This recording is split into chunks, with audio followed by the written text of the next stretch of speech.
Здравствуйте! В эфире информационный выпуск Амшик Шара. Я его ведущая Нала Кове. Сегодня в программе. По приказу министра обороны генерал-полковника Беслана Цвижба в оборонном ведомстве страны уже 2 месяца функционирует общественная приемная. 4-й международный музыкальный фестиваль открылся в Пицунде. Пицунский фестиваль превратился в площадку для масштабного музыкального диалога, объединяющего страны и поколения.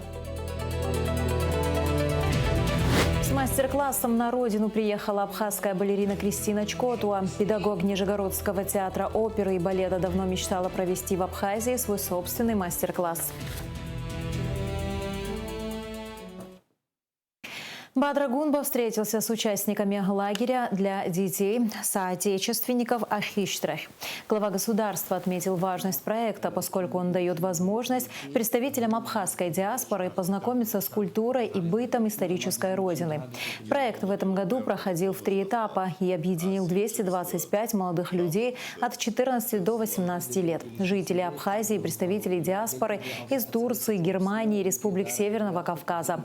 Для них подготовили культурную и образовательную программы, поездки по достопримечательностям. Главная цель – укрепление связи абхазской диаспоры с исторической родиной, сохранение и популяризация национального языка, культуры и традиций среди молодежи. Апсны ета заджар, аджар изгвалашоз турых, аджар апепш изхуцо, абра шоқазара харахзы, каратыны котха шасферстахоп избанагузер, хымпада хажлар рахотарных црахықазалаги, Түрктолома, Европома, Нхоцкавказома, харт янугзалаги, шарашкуисып шахауит, харахажлар, Здысыз атурых до аудыра до хайюзшыз хайқозшыз атурых дуньхан яхваштыр қоладзом ихяшара абрашара яцыныко хымпада абре хайшыр здейша хайшыра ануггара шторых шхашмырсква ихнуқожгов обрезылым галата вупа шасхот. Сегодня 55-летний юбилей отмечает вице-президент Республики Абхазия Беслан Бигвава. Его жизненный путь неразрывно связан с новейшей историей страны. В годы Отечественной войны народа Абхазии он с оружием в руках встал на защиту Родины, пройдя путь от бойца до второго лица государства.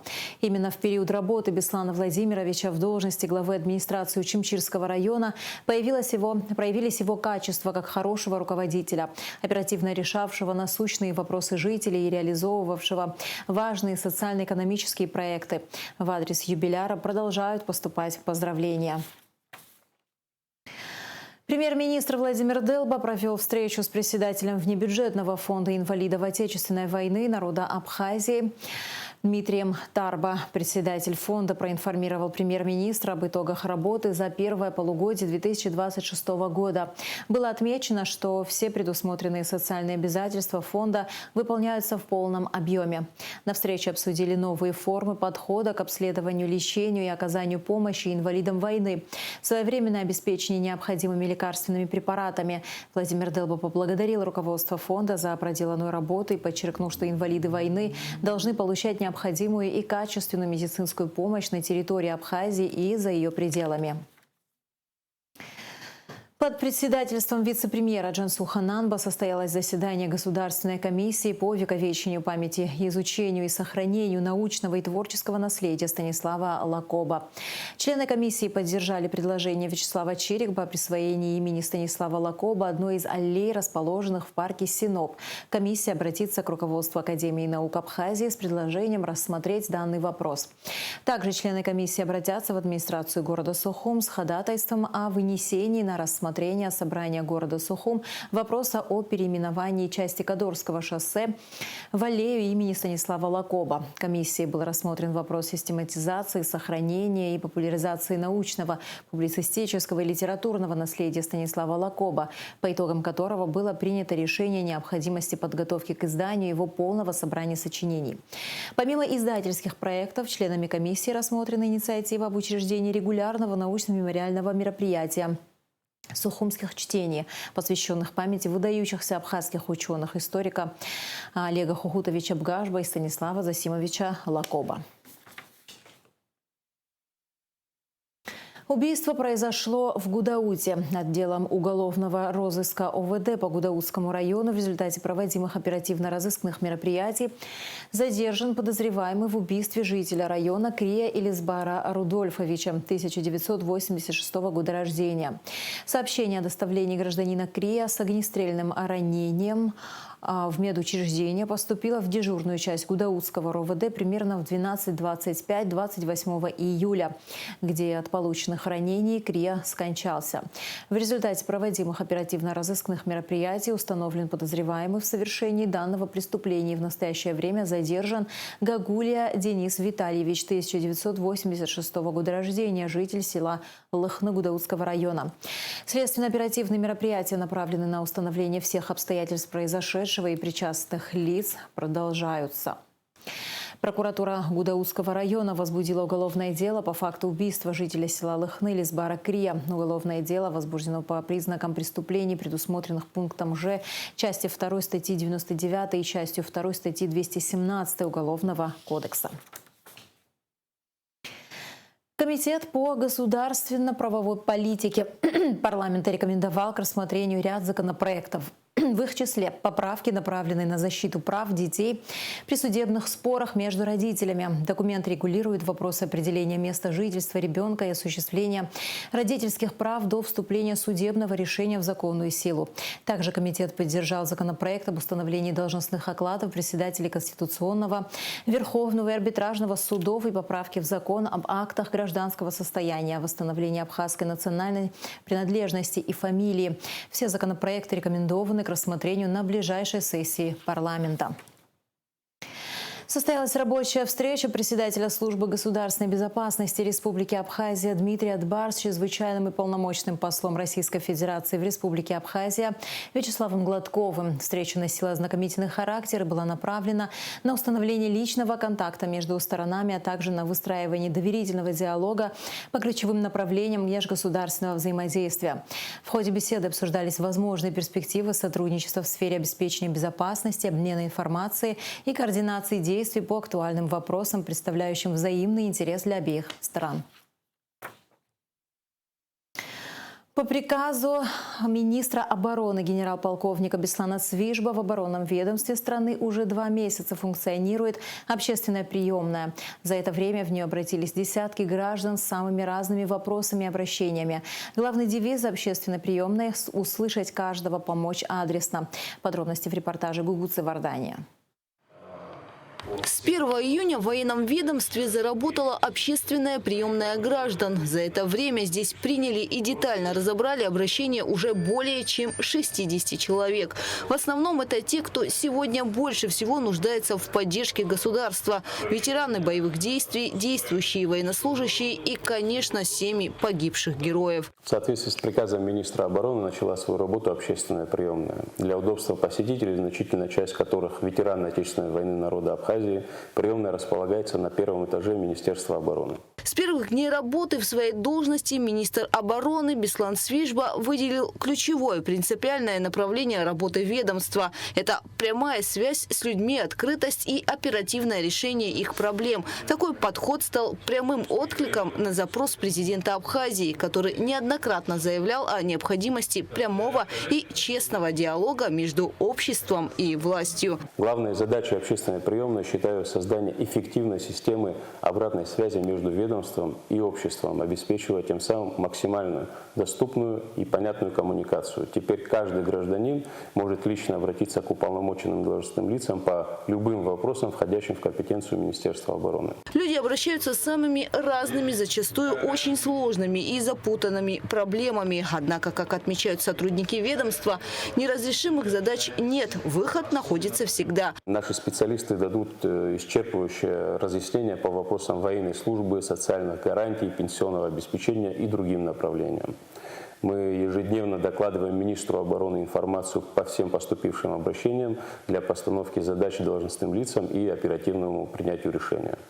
Открытие приемной – это важный шаг к повышению прозрачности нашей работы и быстрому решению вопросов, которые волнуют людей. Каждый гражданин может лично обратиться к уполномоченным должностным лицам по любым вопросам, входящим в компетенцию Министерства обороны. График приема граждан ежедневно с 9 до 13:00. Каждое обращение регистрируется в единой системе учета. Заявитель получает обратную связь, а исполнение решения контролируется руководством министерства лично. Я обратился по личному вопросу к министру. Так сложилось, что нужно было к нему попасть. Как я понимаю, это нововведение с его присутствием, с его приходом на должность, открытие общественной приемной. Я очень приятно был удивлен, насколько удобно, быстро, оперативно ребята меня приняли, сопроводили. Вот ряд специалистов, людей, которые по моим вопросам со мной прошлись, подсказали, помогли. Это, я считаю, очень важная история и для Министерства обороны, и для тут всех присутствующих людей, которые приходят со своими проблемами, которым нужна какая-то помощь, оперативно встречают, оперативно помогают. Это сегодня большая редкость, мало где такая открытость, такой прием, такой объем специалистов, которые могут помочь по этим вопросам. Действительно очень необходимая история. Я считаю, что стоит и другим структурам брать на заметку, перенимать этот опыт. Действительно важная история для республики. Главный девиз общественной приемной Минобороны – услышать каждого, помочь адресно. Работа продолжается. Гугу Цавардания, Камила Джопуа, Абхазское телевидение. Вице-премьер Вараздат Минасян и министр сельского хозяйства Беслан Персхелия продолжают выездное изучение проектов, представленных в рамках государственной программы развития сельских территорий на 2026 год. 27 июля представители ведомства посетили села Псырц, Хабгархук, Лыхны, Дурипш и Отхара Гудаутского района, где были представлены инициативы по развитию переработки сельскохозяйственной продукции. Среди проектов переработка винограда, производство кукурузной муки, копчение продукции, изготовление сухофруктов и другие направления. В ходе поездки Вараздат Минасян и Беслан Персхелия ознакомились с производственными возможностями хозяйства, оценили перспективы реализации проектов и их соответствие требованиям госпрограммы. Проекты, прошедшие отбор по итогам выездного изучения, будут рекомендованы для дальнейшего рассмотрения конкурсной комиссией. Министерство сельского хозяйства объявляет о проведении открытого конкурса на право заключения договора поставки следующих товаров: химические средства защиты растений для борьбы с болезнями, сельскохозяйственных культур, шины для тракторов различных моделей для нужд машинно-технологических станций Министерства сельского хозяйства. Подробности на сайте министерства. К другим новостям. Память детей, жертв войны в Донбассе почтили в Сухуме. В мероприятии приняли участие спикер парламента Лаша Ашуба, вице-премьер Майя Цыбулевская, члены правительства, чрезвычайный полномочный посол России в Абхазии Вячеслав Гладков, представители Россотрудничества и общественность республики. Организаторы представительства Россотрудничества в Абхазии, аппарат уполномоченного по правам ребенка в республике. Открывая мероприятие, чрезвычайный полномочный посол России в Абхазии Вячеслав Гладков отметил, что памятная дата связана с трагическими событиями в Горловке в 2014 году, после которых в ДНР было принято решение учредить День памяти невинно убиенных детей. Он также отметил, что в День памяти детей, жертв войны в Донбассе, правильно вспомнить обо всех детях, погибающих от рук ВСУ в Курской, Брянской, Белгородской областях. Вячеслав Гладков отметил, что понимает, почему в Абхазии сохраняется глубокая память о событиях 1992-1993 годов и сравнил ее с памятью о Великой Отечественной войне и страшных потерях. До назначения послом он возглавлял Белгородскую область и, по его словам, видел последствия происходящего своими глазами. Чрезвычайный полномочный посол России в Абхазии также напомнил о недавних трагедиях в Старобельске и Запорожской области, где в результате атак Киева погибли дети. События в Старобельске, события несколько дней назад в Запорожской области под домом отдыха, погибшие дети. Мне хотелось бы говорить сегодня не только о детях Донбасса, а о всех детях, которые живут в новых регионах. Но у нас война идет, по факту война, и в традиционных регионах Российской Федерации, Курская, Брянская, Белгородской области. Вот так получилось, что с начала момента специальной военной операции до мая этого года руководил регионом, который видел все это собственными глазами. Мы все слышим, когда происходит страшное событие, совсем другое их видеть. Вице-премьер Майя Цыбулевская отметила, что Абхазия чтит память каждого ушедшего ангела, потому что жизнь ребенка – самое ценное, что есть. Она напомнила, что Абхазия сама пережила войну и хорошо знает, что значит для ребенка потерять мирное детство. Я прекрасно помню тот день, когда на Белом мосту в нашем районе Турбазы почему-то стало совсем неуютно. Началась война. И наше детство, все было фактически похищено. Наши добрые дни. Каждый ребенок рожден для того, чтобы жить, радоваться, учиться. И то, что случилось в 2014 году, конечно, осталось просто таким шрамом, ссадиной в сердцах каждого человека. Уполномоченная по правам ребенка Мактина Джинджория подчеркнула, что память о погибших детях особенно важна для народа, который знает цену миру. Уполномоченная говорила о необходимости сохранить память о невинных жертвах, о солидарности с жителями Донбасса и о том, что общество обязано защищать самых беззащитных, тех, кто не может защитить себя сам. Мы должны объединиться, государство, общество, каждый из нас для того, чтобы помочь этим детям, оказывать гуманитарную помощь, оказывать психологическую поддержку во имя тех детей, которые погибли, и во имя тех, кто выжили и будут жить. Мы должны сделать все, что от нас зависит. Присутствующим показали документальные материалы, посвященные погибшим детям Донбасса. От них невольно замирает сердце и приходит еще большее понимание того, что у войны нет лица, и ей все равно, чью жизнь унести. Видя эти кадры, вы знаете, я вспоминаю моменты, которые как из фильмов, как из кино, но они были со мной, они были на моих глазах, где людей уничтожают по этническому признаку. Мы однажды проходили это. За их веру, за их русский язык, за их православные церкви, святыни, за их могилы. Наверное, ничего страшнее нет. Сейчас увидели тяжелые кадры, которые свидетельствуют о том, что, наверное, все-таки в 2022 году СВО было начато правильно. Именно видя это кадры, мы понимаем свою правоту, мы благодарны абхазскому народу за то, что он помогает нам в этой борьбе. И я уверен, что победа будет за нами. Война не выбирает, в кого стрелять. Но когда снаряды уносят детские жизни, это преступление, у которого нет никакого оправдания. Министерство обороны Республики Абхазия и все военнослужащие наших вооруженных сил выражают самые искренние и глубокие соболезнования родителям, родным и близким всех погибших детей. В рамках мероприятия состоялось открытие фотовыставки «Старобельск» и акция памяти с зажжением свечей. Айлита Арутюнян, Заурлиев, Абхазское телевидение. 4-й международный музыкальный фестиваль открылся в Пицунде. На сцене Государственного концертного зала Пицунского храма выступили выдающиеся исполнители классической музыки из Абхазии и России, стран ближнего зарубежья. Глава государства Бадра Гунба и первая леди Абхазии Ирма Хашик стали главными зрителями этого вечера. Атмосфера яркого и торжественного вечера в репортаже Лауры Капш. В концертном зале Пицунского храма царит особая атмосфера ожидания. Зрители замерли в предвкушении, затаив дыхание.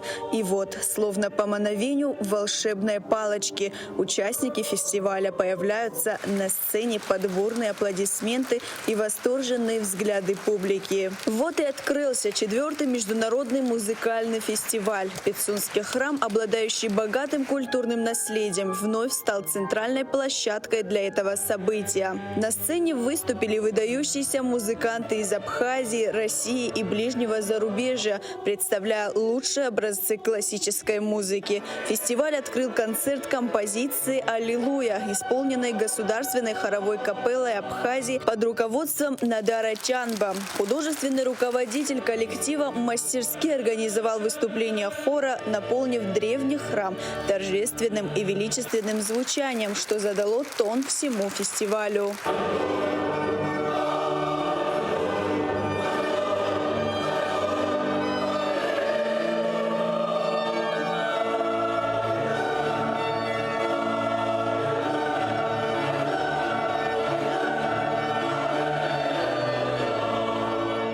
Под сводами Пицунского храма развернулось настоящее культурное событие. Глава государства Бадра Гунба и первая леди Абхазии Ирма Хашик стали главными зрителями этого вечера. Храм стал мостом между зрителями и музыкой, превращая звучание композиции в глубокое и насыщенное. В этот вечер прозвучали шедевры классической музыки – Моцарт, Рахманинов, Чайковский. Также состоялась мировая премьера хорового цикла Надара Чанба. 5 хоров на стихи русских поэтов 20 века. Дирижеры вечера Барас Куджба и Александр Соловьев. В концерте принял участие народный артист России, виолончелист Александр Князев.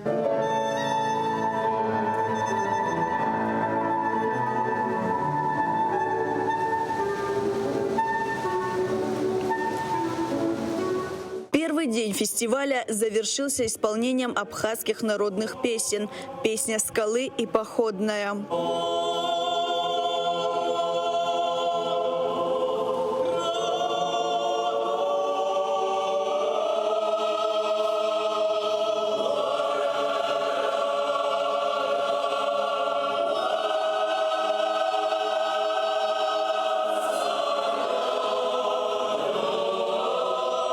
Просто потрясающе. Необыкновенно, чисто замечательный просто концерт. Спасибо огромное всем, кто подарил нам этот праздник чудесный. Барас мой ученик, то есть наш ученик Сухумского музыкального училища. И когда вот возникла эта идея, мы, конечно, не могли его не поддержать.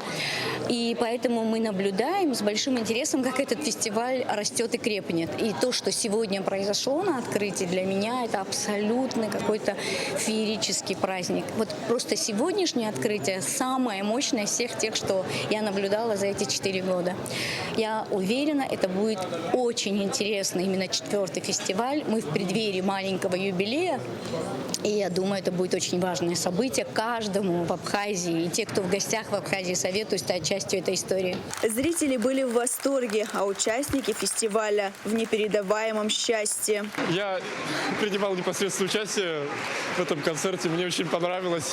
Я впервые на абхазской земле, в этом замечательном городе Пицунде. Мне очень понравилось, надеюсь, что следующие концерты фестиваля меня очень порадуют.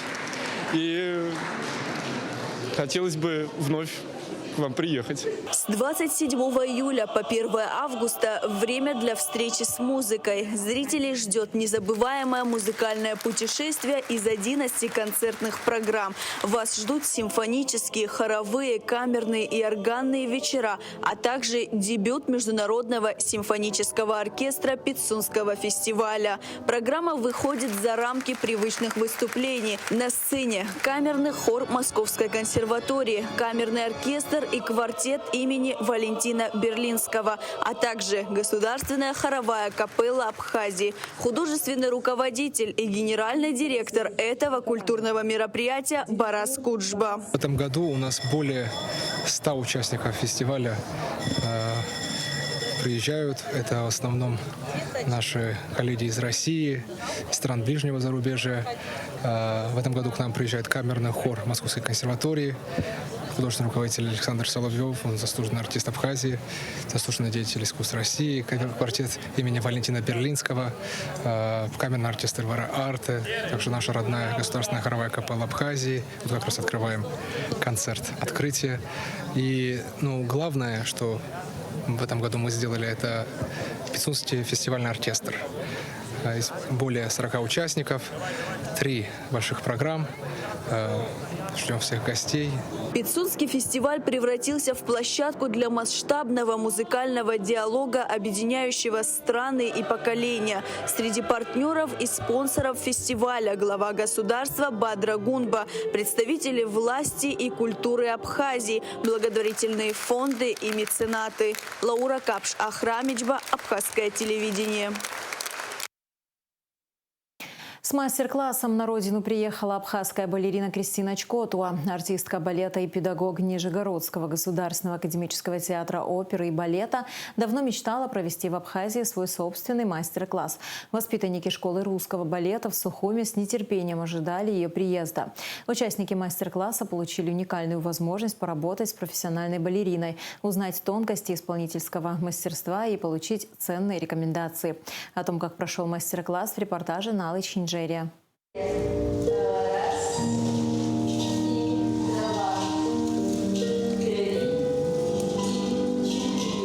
Батман Тандюм, Дими Плие. Эти движения наизусть знают только юные балерины. Маленькие ножки у балетного станка оттачивают плавные движения. В классе русского балета обучают будущих балерин и артистов балета. Сегодня у них не просто урок, ведь к ним с мастер-классом приехала артистка балета Нижегородского государственного академического театра оперы и балета Кристина Чкотуа.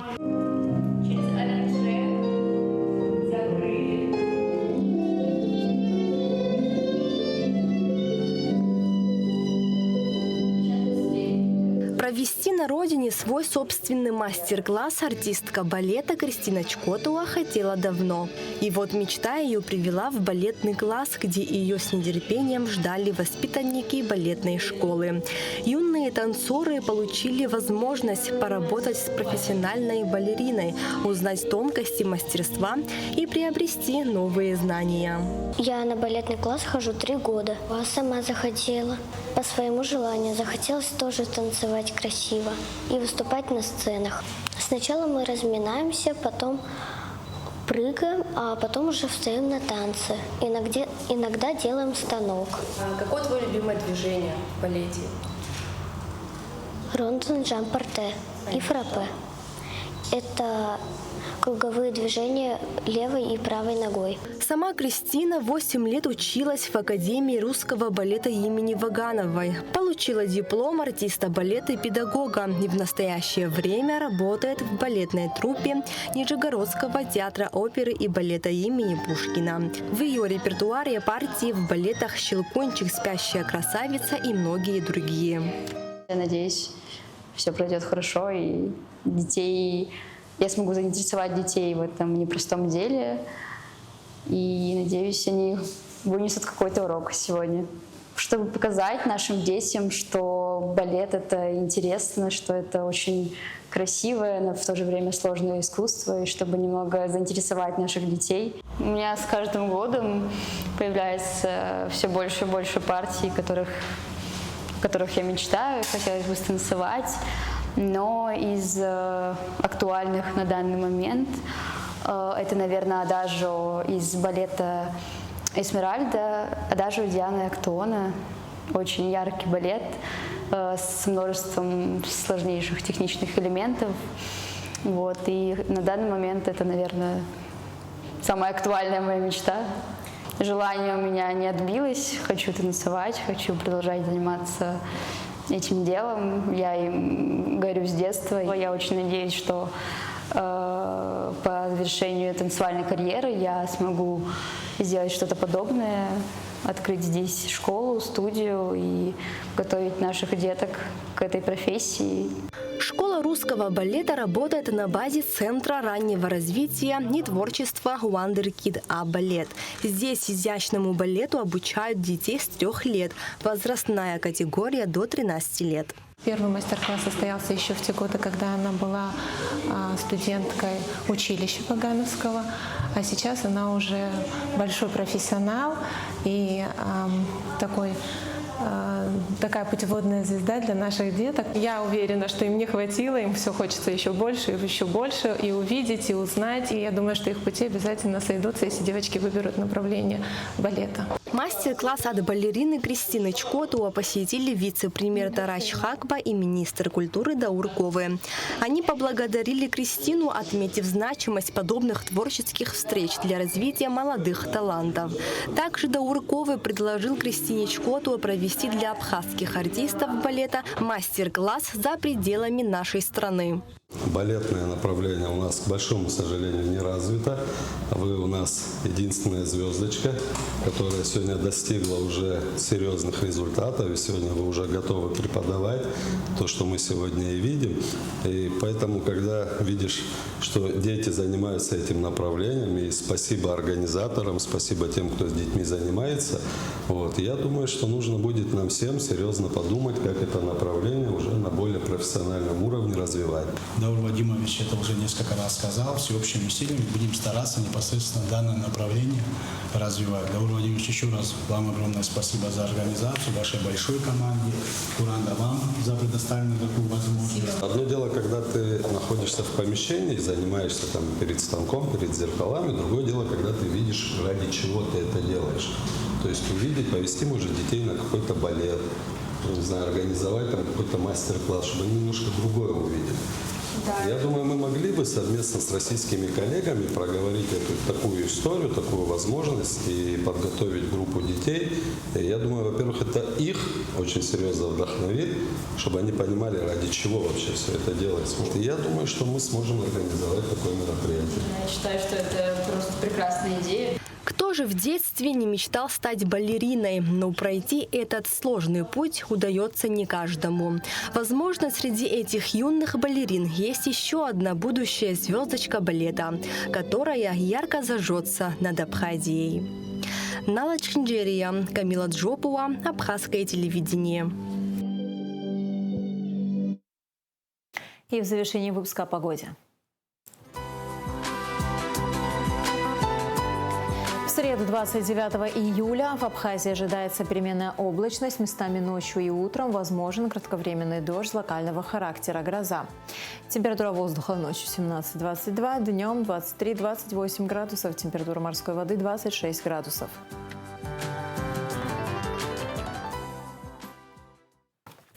На этом наш выпуск завершен. До скорых встреч в эфире.